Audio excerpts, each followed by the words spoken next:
Okay, finally some good news on DOHO 2, the 1992 Miata on my channel. So it is getting donated this May. I'll give you all some more details in a following video, but I think I may have finally, and fingers crossed, knock on wood or dash or whatever you want to call it, that I've figured out the coolant woes, the coolant issues. So you see this little drop of coolant here, yeah? Well, if the camera, if I can stick it in here, if it'll focus, if you see up there coming off that small tube off of the thermostat housing, there's a little drop of coolant from there.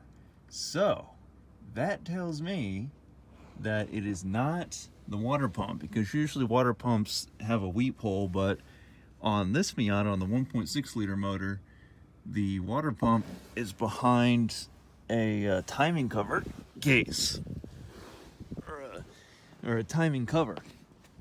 So I think instead of doing the water pump, it may just be a simple job where I simply have to replace this hose. And I was looking at it, and it looks a little green around the edges, whereas the front end of it, if you can see, it's just the white little, whatever that material is inside the rubber, is a white on that side, meaning the coolant didn't soak into the ends of that. And another thing, if I can see it, it's a little drop of coolant right in there. I don't think the camera is picking it up that well, but yeah, kind of hard to focus this, but yeah, it is there. So, and I think what's happening is coolant is escaping through this clamp to the end of the hose and the thermostat housing. It's just slowly dripping on the intake tube and then down there and onto the ground. And I've been trying to look around for it for a little while. So I think we may have figured out the coolant issue, because you see here, our reservoir is nice and full. And I've checked the radiator, I've looked it up, down, left, right, and there doesn't seem to be any leaks out of the radiator. So, I mean, hopefully this is just, it's a simple issue, is that upper radiator hose, and I can wipe my hands of this and get it ready to be donated in May. And that just basically means drive it around for a little while, make sure it doesn't break on me. So thank you guys for watching, and if you do want to receive this Miata as DOHO 2, just be a subscriber, and I'll put on an update video as to the specific details if you want to win this car in May, probably middle of May. I'll put down an exact date.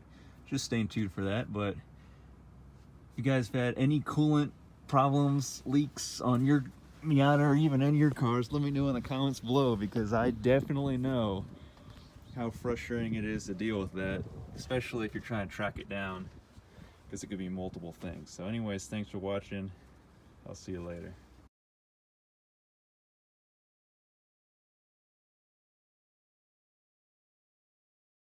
So I got the new clamp for the upper radiator hose, and I'll slide it on fully once I'm done with this belt. The AC/accessory belt was frayed. The alternator belt was fine. And here's the old belt. Now, I don't have power steering. I just have AC. And you know, a lot of the purists are like, oh, it's so great. And you know, it is, not having power steering, just the really bare bones feel. Now, I was looking all across YouTube, and it took me so long to find this, I had to go Google search it, but when you're trying to loosen the this little idler pulley, you know, you would have power steering, but if you don't, then what you do is you loosen this 22 millimeter nut right here. You get a wrench, or I used a ratchet and a socket, had to use a cheetah bar on the end of the ratchet, and then this 10 millimeter, you can start to adjust that, and then if by loosening this, it draws this long bolt out of this piece here, which allows you to get more play out of the whole thing here, you know, up and down. and then you can, once it's loose enough, or once you drop this idler pulley low enough, you can get the old belt off, and then you can get the new belt on, and then you can tighten this up to wherever you want to have it, you know, raising the idler pulley back up, and then finish it off by tightening your 22mm nut. My problem right now is that this long bolt here is not really wanting to go up or down on me. So what I had to do is I just took off this 22mm nut all the way, and then the idler pulley came off. So I got the belt off.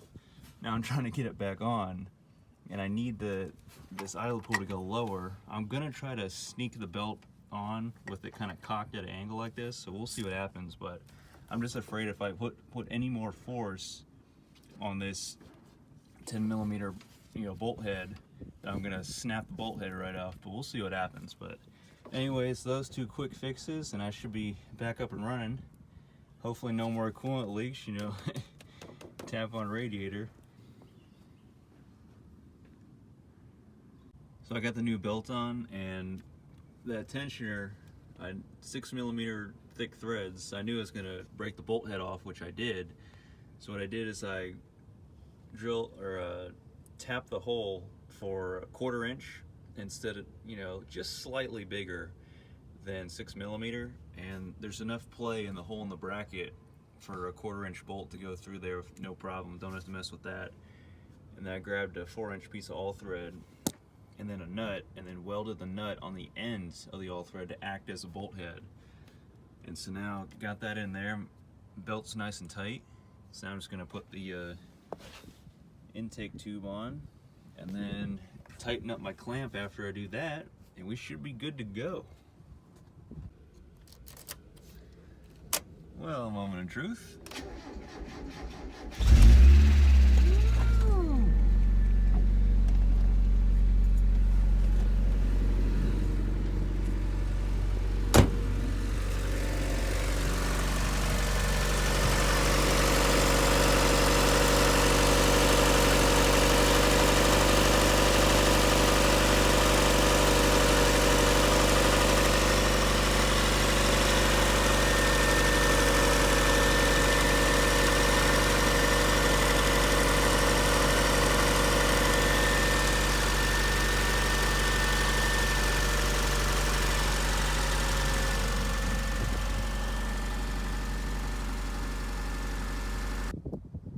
Well, I just took her for a drive. She drove beautifully. So that's it for now on DOHO 2. Hopefully that's it forever for me. Thanks for watching. See you in the next video.